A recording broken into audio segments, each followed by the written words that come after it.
Oui.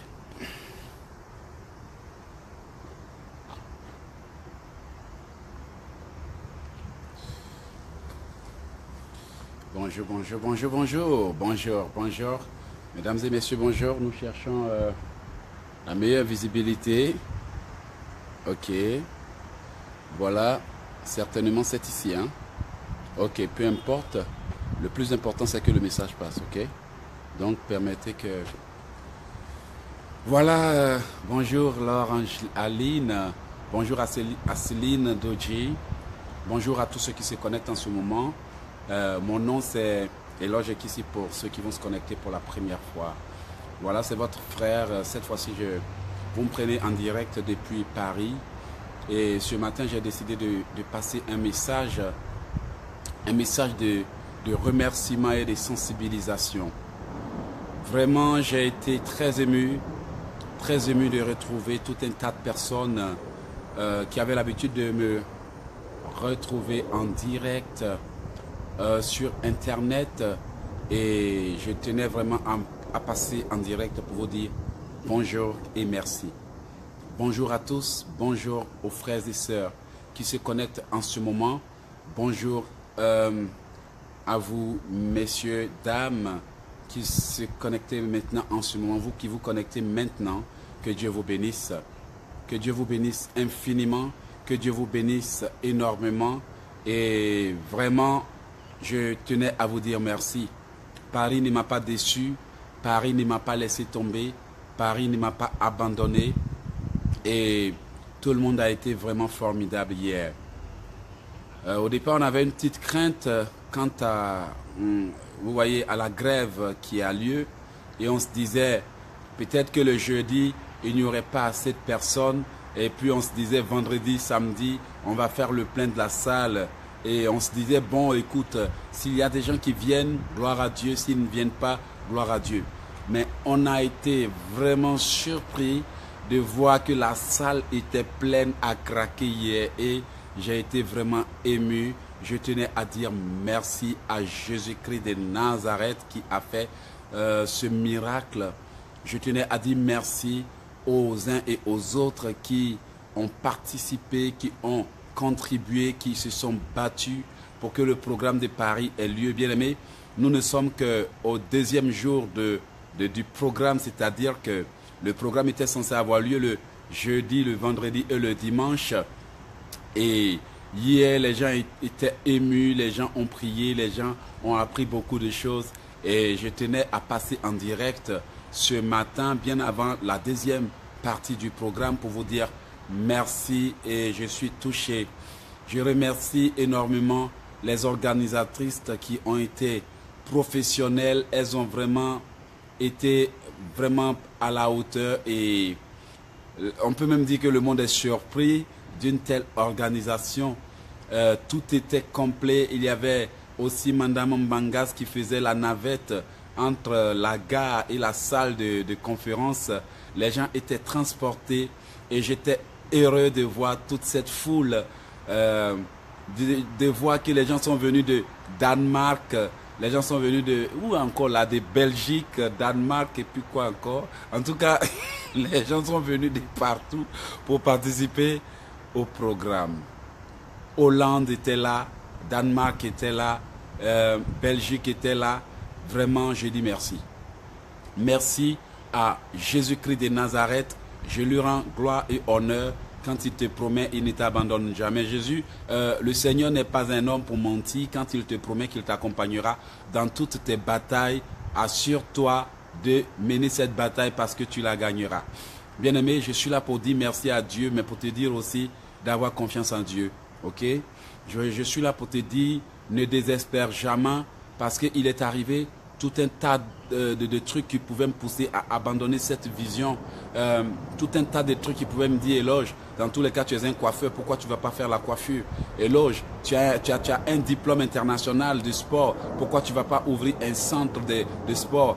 Eloge, tu n'as pas eu la chance d'aller au collège, pourquoi est-ce que tu n'irais pas faire d'autres choses? Éloge, éloge et éloge. J'avais plein de raisons d'abandonner, bien-aimé. J'avais plein de raisons de me contenter des choses qui ne reflétaient pas ma personnalité. J'avais plein de raisons de dire oui à ce que d'autres hommes me proposaient. Mais au fond de moi, je savais que j'ai des diplômes ou pas, Dieu ne m'a pas envoyé sur terre pour rien. Les hommes peuvent t'empêcher de faire des études. Les hommes peuvent t'empêcher de faire une formation. Les hommes peuvent t'empêcher de faire ce qui peut te permettre d'avancer. Mais il faut d'abord savoir quelque chose. Avant que tu ne naisses, voilà, avant que tu ne naisses, excusez-moi, mon équipe est déjà là. Avant que tu ne naisses, le Seigneur t'a déjà formé depuis le ventre de tes parents. Il a su que tu étais prêt. La formation que les hommes donnent ne sont rien comparées à la formation du Saint-Esprit que tu as reçue. L'intelligence que les hommes donnent ne sont rien comparées à l'intelligence. Je veux dire, l'intelligence que les hommes te donnent ne sont rien comparées à l'intelligence que tu as reçue de Dieu. Bien-aimé, l'homme est déjà né intelligent. L'homme est déjà né sage. L'homme est déjà né. Bien-aimé, on n'apprend pas à un enfant à manger. On n'apprend pas à un enfant à marcher. On n'apprend pas à un enfant à courir. Il sait faire toutes ces choses avant sa naissance. Il sait reconnaître ses parents.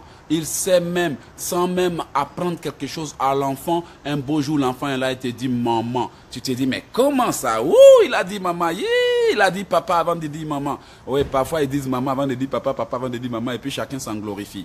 C'est parce que le Seigneur a déjà formé l'être humain et l'a préparé à être prêt. Je ne sais pas si tu comptes sur des diplômes pour atteindre ton but. Je ne sais pas si tu comptes sur des choses humaines ou terrestres pour atteindre ton but. Laisse-moi te dire que le Seigneur Jésus-Christ de Nazareth est Seigneur, capable de te donner l'intelligence, bien-aimé. J'ai appris l'anglais, c'est mon témoignage et je vais le répéter nuit et jour. C'est mon témoignage. Je ne suis pas allé à l'université, mais j'ai écrit les meilleurs livres de combat spirituel, bien-aimé. C'est mon témoignage. C'est ce que Jésus est capable de faire pour toi. Je ne sais pas à quel niveau de ta vie tu es bloqué, freiné, condamné ou je ne sais quoi. Jésus est capable de te décondamner, de te libérer, de t'ouvrir des portes. Et je suis là ce matin pour dire merci. Imaginez que je quitte depuis le Canada, je viens en France à une période de grève. Ils ont annoncé une grève nationale des transporteurs. Les trains ne devraient pas circuler, les bus et autres. Mais la salle était pleine à craquer parce que Jésus-Christ n'a pas besoin de véhicules pour transporter les gens. Il a besoin de la volonté d'une personne pour la pousser à franchir les barrières. Bien-aimés, imaginez que les gens sont quittés en Belgique, en Hollande, Amsterdam et jusqu'à Paris pour participer à ce programme. C'est Jésus-Christ de Nazareth qui leur a donné la force, l'intelligence et tout pour y arriver. Je ne suis pas là pour choquer quelqu'un. Je ne suis pas là pour blesser quelqu'un. Mais je suis là pour dire à quelqu'un que ne compte pas sur les hommes pour la réalisation du plan de Dieu pour toi. Mais compte sur Dieu pour emmener les hommes capables. Bien-aimé, j'ai été ému de voir que des sœurs se sont déplacées, quitter leur lieu d'habitation en Belgique, Amsterdam, Hollande, pour venir ici, à Paris, pour la rencontre de Eloge Ekissi. Ce n'est pas Eloge Ekissi qui a fait ça. Jésus-Christ de Nazareth. Je ne sais pas ce que tu es en train de lutter pour avoir, ni poursuivre, je ne sais quoi. Mais confie-toi à Dieu de toutes tes forces, bien-aimé. Confie-toi à Dieu de toutes tes forces. Fais-lui confiance. Il t'a promis, il ne t'abandonnera pas. Je ne vais pas choquer quelqu'un dans mes messages, mais au moins je vais dire la vérité pour ouvrir l'esprit de quelqu'un qui a beaucoup de talent et de dons, mais qui ne sait pas qu'il peut aller loin parce que les hommes se contentent à dire que des bêtises de cette personne. Il faut aller la réveiller pour lui dire que Jésus n'a pas besoin de diplôme pour te donner travail. Jésus n'a pas besoin de je ne sais quoi, d'études. On compte tellement sur des choses humaines qu'on rate les choses célestes. On compte tellement sur nos capacités humaines, sur des choses matérielles qu'on rate l'essentiel. Ce que je veux, c'est que quelqu'un se réveille et dise à Jésus, je peux y arriver avec ton aide. Si tu es allé récupérer Eloge de n'importe où pour faire de lui un conférencier motivateur international qui va dans tous les pays pour exhorter les gens, Jésus-Christ, tu peux aussi le faire pour moi. On ne doit pas être des gens qui poursuivent des choses matérielles. On ne doit pas être des gens qui s'amusent avec leur vie. On ne doit pas être les gens qui plaisantent avec tout, bien-aimé. Lorsque Jésus-Christ devient ta priorité, lorsque la prière devient ta priorité, lorsque la sanctification devient ta priorité, même si on ne peut pas être 100% sanctifié parce qu'on a toujours des défauts en nous, lorsque la volonté de Dieu devient ta priorité, tes projets deviennent la priorité de Dieu. Bien-aimés, je ne peux pas vous dire combien de fois je suis combattu. Certains se plaignent de la sorcellerie. Certains se plaignent, c'est ma tante qui fait, c'est mon tonton qui fait, c'est mon cousin qui fait, c'est mon je ne sais quoi qui fait. Moi aussi, j'ai des ennemis comme vous. Moi aussi, j'ai des oppresseurs comme vous. Moi aussi, j'ai fait des mauvais rêves comme vous. Moi aussi, on me poursuit en rêve comme vous. Mais, comme je le dis, toujours combattu, jamais vaincu. Toujours poursuivi, jamais rattrapé. Parce que quand on me poursuit, c'est Jésus qu'on poursuit. Parce que quand on me combat, c'est Jésus qu'on combat. Parce que quand on combat ma vision, mon projet, c'est la vision de Dieu qu'on combat. Alors, comme Jésus ne perd jamais des batailles, je ne peux perdre des batailles. Comme Dieu ne perd jamais des combats, je ne peux perdre des combats. Parce que quand je mets ma confiance en lui, tous mes projets deviennent ses projets. Quand tu mets ton espoir sur lui, tous tes projets deviennent ses projets, tous tes problèmes deviennent ses problèmes. Voici ce qu'il te faut pour que tu avances. Bien-aimé, ils peuvent te combattre, mais ils n'arriveront jamais à te vaincre. Pas parce que tu es chrétien, mais parce que tu fais la volonté de Dieu. Parce que parfois, on cite la parole de Dieu parce qu'on croit que c'est un acquis. Je suis désolé, il faut dire la vérité aux gens. Ce n'est pas parce que tu vas à l'église que Dieu va te défendre. Mais ce n'est pas parce que tu appliques ce que Dieu dit qu'il te défend. Parce que tu vis selon ce qu'on t'enseigne. Sinon, tu peux écouter matin, midi, soir, dormir, te réveiller, bailler, regarder la Bible, dormir avec, aller au travail avec. Ça ne servira à rien dans la mesure que ce qui t'est enseigné n'est pas appliqué. Il faut appliquer la parole de Dieu à la lettre parce qu'elle est puissante. Elle est illimitée. Elle est capable d'aller te chercher où tu es sans diplôme pour t'établir prophète des nations, pour t'ouvrir les portes. C'est Dieu qui ouvre les portes. Tu peux avoir tes diplômes en main, mais les portes te sont fermées parce que tu n'as pas Dieu. Tu peux avoir tes connaissances en main, mais les portes te sont fermées parce que tu n'as pas Dieu. Tu peux avoir ta beauté, mais les portes du mariage te sont fermées parce que tu n'as pas Dieu. Tu peux avoir ta forme, te mettre, te déguiser, te dénuder pour séduire les hommes. Mais les portes du mariage te feront fermer quand tu n'as pas Dieu. Regardez dans le monde entier, vous allez voir tout un tas de belles femmes séduisantes qui ne sont pas mariées. Mais il y a des femmes là qui sont mariées, tu te demandes, mais elles font quoi là? Parce que c'est Dieu qui ouvre les portes. Bien aimé, il y a des gens super intelligents, plus intelligents que Eloge et qu'ici. Des gens plus beaux, des gens plus smart, des gens plus éduqués que moi, Eloge et Kissi. Mais quand vous regardez, ils sont incapables d'écrire un livre parce que Jésus-Christ de Nazareth, quand il ouvre les portes, personne ne peut les fermer. Mais quand tu te rebelles, quand tu vis dans la fornication, quand tu vis dans le péché, quand tu fumes, tu bois, tu as une vie désordonnée. Quand Jésus ferme pour que tu reviennes à lui, au nom de Jésus, personne ne peut fermer, même peut ouvrir. Même si les pasteurs ont prié au nom de Jésus, ils n'ont qu'à t'imposer la main, ils n'ont qu'à te parler en langue. Il n'y a pas un magicien qui va t'ouvrir la porte quand Jésus te ferme la porte pour que tu comprennes qu'il est ton Dieu, ton Seigneur, que c'est par lui que tu peux passer. Il y a des gens à qui Dieu a fermé la porte. Comprenons que quand nous nous rébellons, Dieu nous ferme les portes. Lorsque je vivais dans la fornication, dans le péché, dans la désobéissance, Dieu m'avait fermé les portes. C'est quand ça chauffait, j'ai couru pour aller vers lui. Là, il a ouvert parce que j'ai compris. Lorsque vous allez dans le livre des Lamentations, le livre des Lamentations dit, n'est-ce pas de la volonté de Dieu qu'un homme souffre? N'est-ce pas de la volonté de Dieu qu'un homme souffre? Et il dit, le livre des Lamentations dit, repentez-vous, revenez à Dieu et Dieu vous fera miséricorde. Ce qui veut dire que parfois là, tes portes ne sont pas fermées parce que sorcier est fort. Bien aimé, moi aussi dans mon village il y a des sorciers, ben, mieux que drap. Il faut dire la vérité aux enfants de Dieu. On les blague avec n'importe quoi et ils sont là, ils se font des illusions. Bien aimé, je ne vois pas un sorcier capable de te freiner quand Jésus est ton défenseur. Je ne vois pas qui va te fermer une porte quand Dieu ouvre. Quand Dieu ouvre là, toutes les clés de la sorcellerie deviennent poussière. Il n'y a pas quelqu'un qui peut fermer. Donc aujourd'hui matin, je ne suis pas là pour te choquer et je ne suis pas là pour te blesser. Parce qu'il y a plein de personnes qui sont blessées par les réalités de la vie. Plein de personnes qui souffrent à cause des réalités de la vie. Plein de personnes à qui on n'ose pas dire « tu mérites mieux, rêve grand, bats-toi plus ». On leur donne des illusions. pour faire croire qu'il faut dire que Jésus est Seigneur seulement, puis c'est fini. Excuse-moi mon frère, tu penses que tu vas confesser que j'accepte Jésus comme mon sauveur et Seigneur et puis tu vas aller au ciel. Tu vas aller au ciel où ça? Je suis désolé. Après avoir confessé que Jésus est ton sauveur et Seigneur, il faut faire la volonté de Jésus pour aller au ciel. Donc tu peux prendre quelqu'un, il faut dire Seigneur Jésus, au nom de Jésus, aujourd'hui je t'accepte dans mon cœur comme Seigneur et Sauveur. Mon frère, quand tu as fini de confesser là, il faut faire la volonté du Seigneur et Sauveur. Il faut vivre dans la prière, dans la sanctification, dans l'obéissance constamment parce que tu seras combattu. Quand tu acceptes Dieu, tu seras combattu. Alors on fait croire aux gens qu'ils n'ont qu'à confesser Jésus est Seigneur et puis ils seront sauvés. Il y a des conditions applicables, il y a des règles à respecter. Parce que je peux confesser que Jésus-Christ est mon Seigneur et Sauveur. Mais tant que je me drogue, tant que je me prostitue, tant que je vis dans la débauche, tant que je suis dans le mensonge, tant que je sors avec mari des gens, femme des gens, je me déguise, tant que je me mets des bêtises, je tatouille tout mon corps de la tête jusqu'aux orteils, tant que je me perce les fesses, je ne vais pas aller au ciel. La vérité est bonne à dire. Il faut que nous, serviteurs de Dieu, on vous dise la vérité. Des piercings, né là est percé, jusqu'à ça sort là-bas. Mais on confesse que Jésus est Seigneur. Oreille là même, on ne sait même plus à mettre beaucoup d'oreilles. Tellement on a percé partout.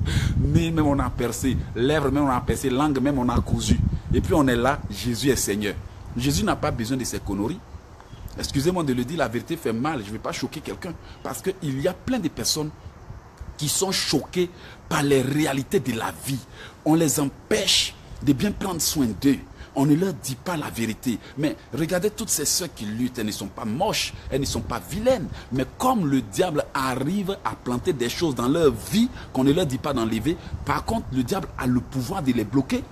De les faire souffrir, de voler leur mariage, de voler leur enfantement. Et puis quand elles viennent à l'église, on est là, on parle en langue.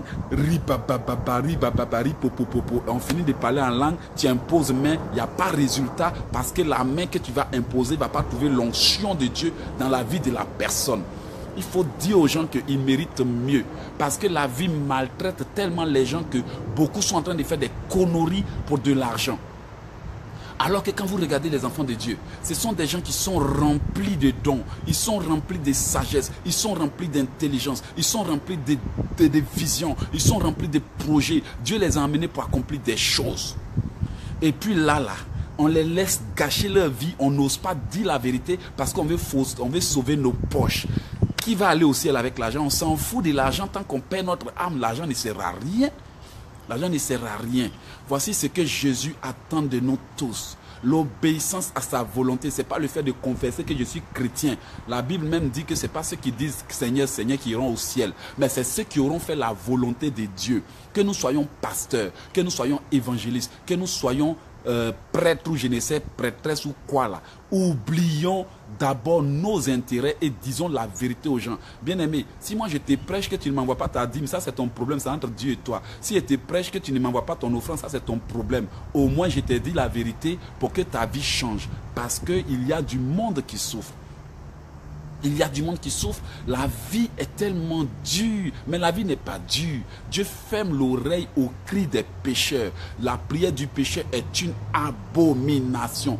Disons aux gens que c'est vrai qu'on est faible, mais ce n'est pas une raison pour nous de vivre dans le concubinage toute notre vie. Ce n'est pas une raison de mentir. Ce n'est pas une raison de nous prostituer. Ce n'est pas une raison de fumer et de vivre dans une vie désordonnée. Parce que Jésus-Christ a besoin de toi. Dis à quelqu'un, Jésus-Christ a besoin de toi. Dis à quelqu'un, tu es la prunelle de l'œil de Dieu. Comporte-toi bien, traite-toi bien, vis bien. Prends soin de ton corps, mais n'exagère pas. N'exagère pas. Descends de là où tu es assis si ça ne te plaît pas. Sors de là où tu es si on ne t'arrange pas. Tu es quelque part où on ne te dit pas la vérité. On sait que tu vis dans le péché. On ne te le dit pas. Mais c'est ton offrande seulement qu'on accepte. Mon frère, ma soeur, tu es au mauvais endroit. Va plutôt chez un pasteur qui aura le courage de te prêcher la vérité. Au moins, il sauvera ton âme plutôt que de sauver sa poche. Il y a plein de pasteurs qui prêchent la vérité. Il y en a qui étaient au chômage. Ils sont juste venus pour se faire de l'argent. Écoutez, moi, je n'ai pas besoin que quelqu'un me dise « Frère, tiens ton argent ». C'est par l'amour de Dieu que certains me soutiennent. C'est par son amour que certains me soutiennent. Même s'ils ne me soutiennent pas, mes livres sont là. Même s'ils ne me soutiennent pas, j'ai des dons. Il y a du boulot.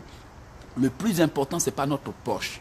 C'est par sa grâce que Dieu touche les uns et les autres pour nous aider. Sinon, il y a des gens là, on prêche, ils ne nous aident pas, mais on prêche parce que c'est leur vie qui est plus importante. Donc, que nous soyons serviteurs de Dieu, qui que nous soyons sur cette terre-là, nous devons savoir que la priorité doit être la volonté de Dieu. La priorité, c'est la vie de quelqu'un qui souffre et qui a besoin qu'on lui donne des conseils. C'est quelqu'un qui se comporte mal et qui a besoin qu'on l'aide à quitter là. C'est quelqu'un qui fume, quelqu'un dans la main de qui ça se levait à déposer prostitution, quelqu'un dans la main de qui ils ont donné la boisson, quelqu'un dans la main de qui ils ont déposé des ordures, quelqu'un dans la tête de qui ils ont planté des mauvaises choses, qu'on doit aller pour réveiller, pour dire que tu vaux mieux que ça. Tu vaux mieux d'avoir tu vaux mieux pour avoir un mari plutôt que d'être preneur secours d'un homme qui a une femme là-bas mais qui joue avec ton corps. Tu mérites d'avoir ta place plutôt que d'être un ramasseur d'ordures. Tu mérites de prospérer plutôt que de te contenter des choses qui ne reflètent pas ta personne. Tu mérites de marcher avec des bonnes personnes plutôt que de marcher avec des gens qui te rétrogradent, qui pourrissent ta vie. Tu mérites d'utiliser ton temps sagement plutôt que de dormir sur les réseaux sociaux et puis ta vie recule, tu es endetté jusqu'aux orteils, jusqu'à même vernis, même tu ne peux pas payer parce que la galère te pourchasse. Tu mérites mieux. C'est cette vérité que nous devons dire aux enfants de Dieu. Eux n'ont escroqué le peu qu'ils ont pour se survivre.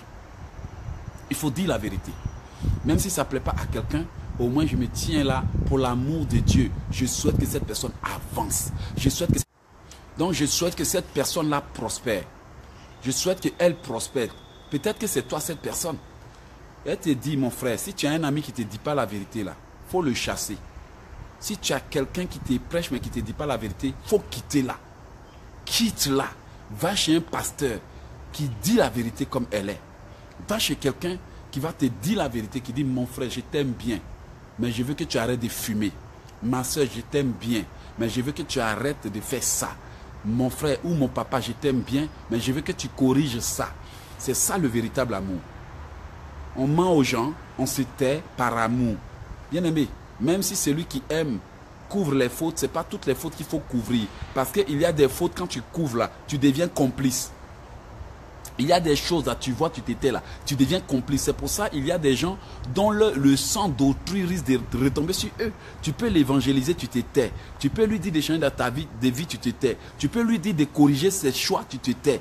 Et un jour, Dieu va te tenir pour responsable parce que tu as fermé ta bouche au lieu de dire la vérité à la personne. Bien aimé, dis la vérité, même si c'est au prix de ton amitié, dis la vérité. Même si c'est au prix de ta réputation, dis la vérité. Tant que c'est la vérité, tu n'as rien à craindre parce que Dieu est un Dieu de vérité. Dis et répète, chante s'il le faut avec. Pourvu que le monde entier sache que tu n'es pas complice. Tu n'es pas coupable d'homicide volontaire avec préméditation en vue d'égarer les enfants de Dieu. Bien aimé, c'est ça. Je termine maintenant ma petite diffusion pour dire, venez aujourd'hui au Blanc-Ménil. L'adresse c'est 5 rue des Galilées, 93 150 Blanc-Ménil.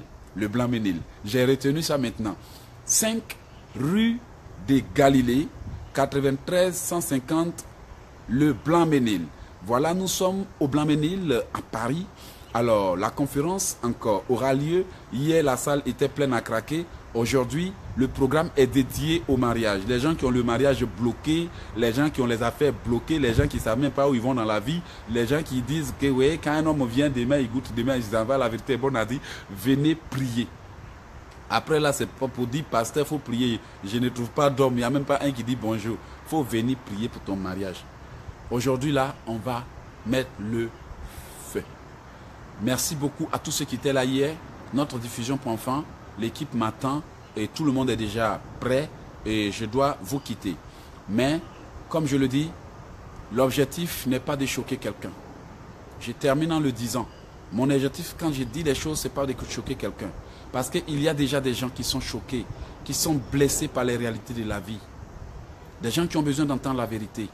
Des gens qui ont besoin de se lever pour aller chasser leur destinée, pour aller arranger leur vie. Les gens qui méritent mieux. Les gens qui ont besoin d'être secoués, d'être réveillés, d'être motivés, d'être stimulés. Et c'est pour vous que je suis là. Parce que vous méritez mieux. Alors, il est impossible de vous contenter de ce que la vie vous impose. Dis avec moi, Seigneur, je mérite mieux. Aide-moi à m'élever. Dis encore avec moi, Seigneur, je mérite mieux. Aide-moi à m'élever. Merci, que Dieu vous bénisse. C'était Hello Jekissi depuis Paris, le Blanc-Ménil, et que Dieu vous bénisse. Notre programme continue aujourd'hui et dimanche. Alors, la première partie a eu lieu hier, la deuxième partie aura lieu demain. Okay? Aujourd'hui, la deuxième partie c'est aujourd'hui, de 17h à 21h. Comme vous avez vu hier, c'était formidable.